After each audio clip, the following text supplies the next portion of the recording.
Hello and welcome to a new video. So today I'm going through all the raid rewards that will come into the game with raids and what I think about them, what price they will land on probably, and if they are good or if they are bad, because most people don't know which items are coming into the game with raids, and this is in 2 days. Because there were so many polls and stuff was pulled several times to make it pass, and there were like 6 different dev blocks. So let's get right into that. So the first item on my list that passed all polls is the Dragon Claws.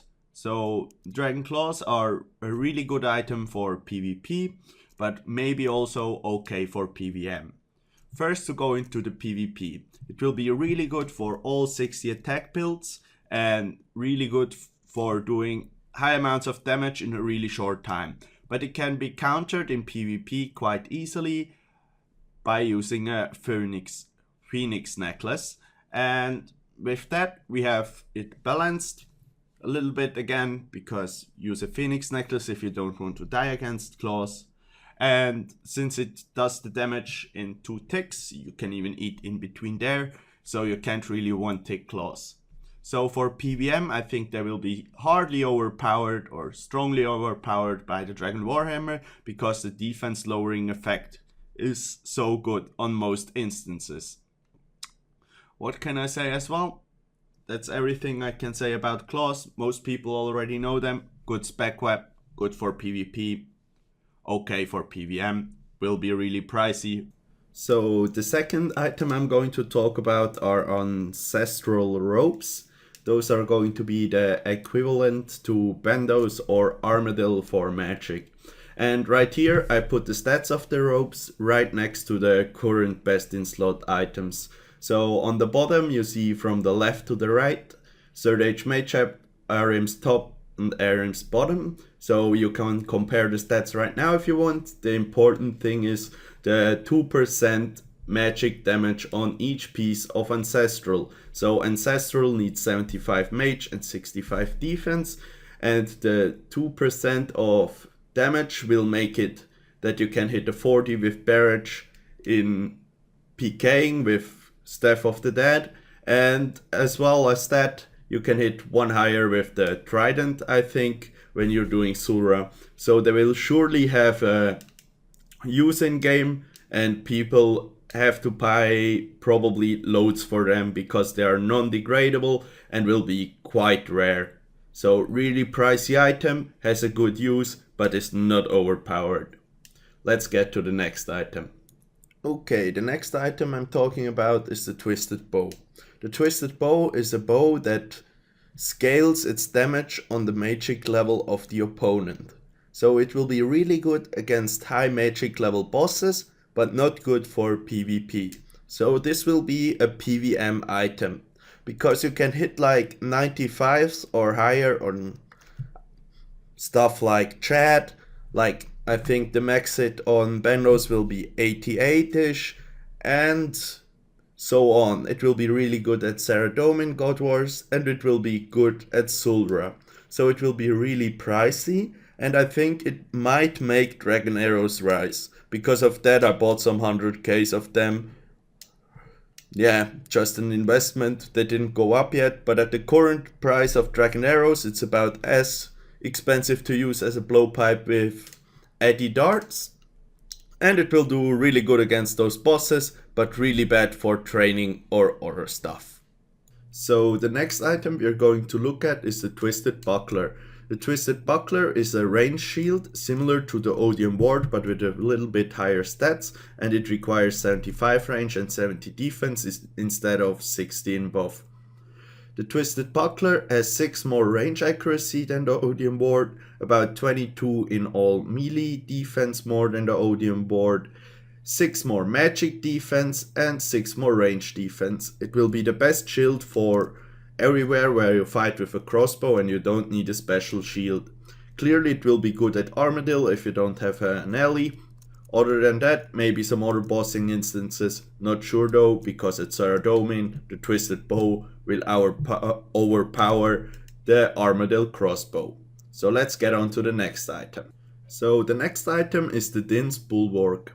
The Din's Bulwark is a two-handed shield, so you can't wield the weapon while using it. And has a quite cool effect in PvM. In PvM, all damage done on you will be reduced by 20% if you use the block option. If you use the pummel option, you can still attack stuff, and in PvP, it just acts as a high defense shield. So to compare it for PvP, especially deep wielding, it's like wielding a DFS in each hand. So I think it could have a use there as well in singles. When people are trying to tank out a 5-minute teleblock, that thing would help you a lot. You just wield it, it even has magic defense, doesn't really matter if you're wielding any other stuff in your hands. You just wield the Din's Bulwark, 18 magic defense, 145 in like everything else, wield your tank gear, and you can tank that 5-minute teleblock with 10 brews easily. So that's it about the Din's Bulwark. Really cool two-handed shield. Will be interesting what prices it will go for. Surely cheaper than Ellie, but still maybe 100 mil plus. So the next item is the Dragon Hunter crossbow.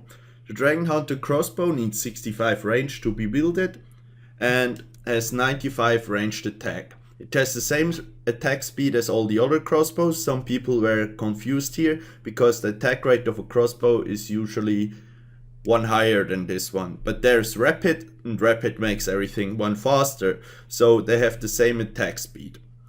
But against dragons, it has 10% increased accuracy and range strength. This will stack additively with void and not multiplicatively. So it will just be like wearing a little bit more void, you know what I mean? So you will lose 5 range strength, but it will clearly be the best against any kinds of dragons. But I'm not sure if it works against wyverns. That was not specifically stated if a wyvern is counted as a dragon. Not sure on that. Really cool crossbow, good for dragon tasks, maybe for ranging blue dragons or something, but probably it will be quite expensive. And people who are doing tasks like that can't even afford it. So let's have a see how that will turn out. Next item is the Dragon and Infernal Harpoon. So this will be a harpoon which has a 20% increased catch rate on everything you can catch with a harpoon, and you can use a smoldering stone on it to burn some of the fish for cooking XP. But to be completely honest, it has no other use than giving the 3 fishing level boost, because most people fishing with a harpoon are usually bots. Let's be honest, who fish sharks, who fishes swordfish and tuna in pay to play. It's just not worth it. So I think it will be quite that content, because level boosts above level 99 don't help anything, and in lower levels I don't know if it's even worth it using it every 5 minutes at barb fishing. But some people will probably buy it for that, so it's a 3-level fishing boost for everyone who can afford it. The next item I'm going to talk about is the Kodai Wand. The Kodai Wand will be a new magic weapon which is non-degradable. It has a chance of 15% to save you runes, and it will act as a water staff. Let's compare the stats and what it does to the Master and to the Toxic Staff of the Dead. So the Master Wand has 20 magic attack bonus, the Kodai Wand has 28. The Toxic Staff of the Dead Charged has 25 magic bonus and 15 magic strength, like the Kodai Wand. But the Master Wand doesn't have that. So why will the Kodai Wand be so much better? It can auto cast Ancients, and it has the bonus of the Toxic Staff of the Dead, which is neglecting 12.5% of the rune cost. On the Toxic Staff of the Dead, even stronger with 15%. So the Kodai Wand will be the best wand in nearly all situations. The only place where the Toxic Staff of the Dead will still be better is in PvP if your opponent doesn't have an anti-venom or a Serp Helm. So, Kodai Wand, best wand for training with no doubt. Will save you runes, no water rune cost anymore. Will be really expensive, I assume, because people will use it to burst monkeys or barrage monkeys for mage XP, and also PKers will use it for its higher magic accuracy in deep wildy, and it has auto casting which can be chill. But I think the toxic staff of the dead will still be the choice of most people in deep wildy, and the master wand will be the cheap man's training weapon.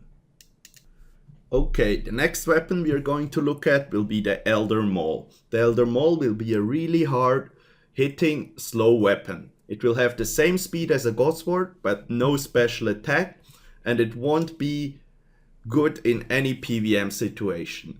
The thing we can compare it to is the Chaotic Maul from pre-OC. I only found images on an old German wiki with the exact stats, so I just took those. So if we compare it, it has 135 crush bonus against 167 crush bonus, and it has 147 strength bonus against 155 strength bonus, so it will hit about 2 to 3 less than the Chaotic Maul, and it will be a little bit less accurate. The best place to see I see it used in is in pure fights of 75 attack pures against other pures, because the Elder Maul will be a 75 attack weapon, and against all higher defense people you need the spec of the HES because it's so accurate and strong. But against pures, G-Maul to Elder Maul or Elder Maul to G-Maul will wreck people, will be quite expensive and a cool weapon. Next weapon we are going to look at is the Dragon Sword. The Dragon Sword will be a weaker version of the Dragon Scimitar with a little bit different special attack. I don't see any use in the special attack which will just hit through prayer, but it won't remove the prayer, and the Dragon Sword doesn't really hit too high, and the 25% increased accuracy and damage if they're not praying won't be worth it in my opinion. The only place where I see it used is if a person doesn't want to complete Monkey Madness 1 and wants to get from 60 to 70 attack to use a Sardomin Sword or a Bludgeon to train strength. Next item is the Dragon Throne Axes. So Dragon Throne Axes have 36 range attack and 47 range strength. The special attack of them improves your accuracy by 25% and guarantees that you will hit on the next tick. This spec costs you 25% special attack energy. You can't use several spec at once, but if you throw them it will be really fast, so every 0.6 seconds if you do the specs it will hit your opponent. So you can do 4 of those specs in quick succession, and that will mean that you can hit like the max hit on a Voider, which is like combat level 86, still fighting pures, would be 30 if he uses a Necklace of Anguish. If he doesn't, it would be 28. So it would be like 28, 28, 28, 28, and this can be quite strong if done in the correct moment. Or you hit with your ballista, take the throwing axes out and throw them behind it, and then it stacks or nearly stacks. They come a little bit after each other and it can be deadly. So really interesting weapon. Let's hope that there are enough in game to use them properly, because they will disappear when used at a special attack. And the last thing I'm going to talk about are the Forgotten Prayers. So these are 3 new prayers that will come with raids, and you need to get the scroll or buy them for someone else over the GE if they got it from raids, and unlock them. It's a one-time unlock, and there will be 3 new prayers. The first one is Preserve. Your boosted stats will last 20% longer, similar to the, I don't know, the purple one which was with Turmoil and stuff, that everyone activated in front of the fight. The second one will be Rigor. It will use 74 prayer, and it boosts your range attack by 20%, range strength by 23%, and defense by 25%. I remembered it just being 20% range and 25% defense, because usually prayer only boosts your level and not specifically strength or attack. But okay if it is that way.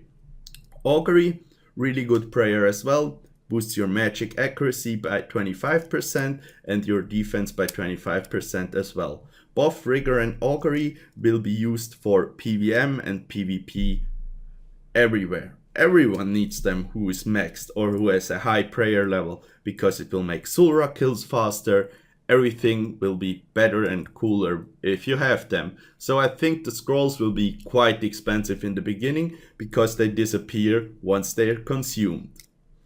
Thank you for watching this 15-minute video, and I hope now you know everything about raids.